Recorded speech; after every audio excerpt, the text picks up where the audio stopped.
जय जगन्नाथ सांग मैंने केमती अच्छे आशा करुच्ची खूब भलरे थे। चलतु आज भगवद गीतार प्रथम श्लोक आरंभ करवा। प्रथम अध्यायर नाम हूँ अर्जुन विषाद योग आ तार प्रथम श्लोकटी हूँ धृतराष्ट्र उवाच धर्मक्षेत्रे कुरुक्षेत्रे समवेता जुजुत्सव मामका पांडवाश्चैव किम कुर्वत संजय।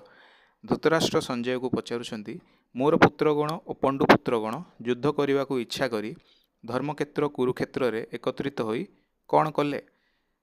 एठारे पांडव ओ कौरव माने युद्ध करने कुरुक्षेत्र को जाइछन्ति। पांडव माने धर्म साइड रे अछन्ति एवं कौरव माने अधर्म साइड रे अछन्ति। वर्तमान धृतराष्ट्र और संजय वार्तालाप करुछन्ति एवं संजय तांकु युद्ध क्षेत्र विषय रे सबु वर्णना करुछन्ति। तो यही श्लोकटी यह वर्णना करुछि। यह थिला प्रथम श्लोक।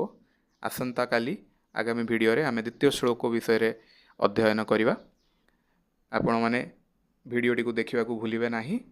आमे एका सहित अग्रसर होइकी श्रीकृष्ण को ज्ञान को अनुसरण करिकी निज जीवन को सफल करिवा।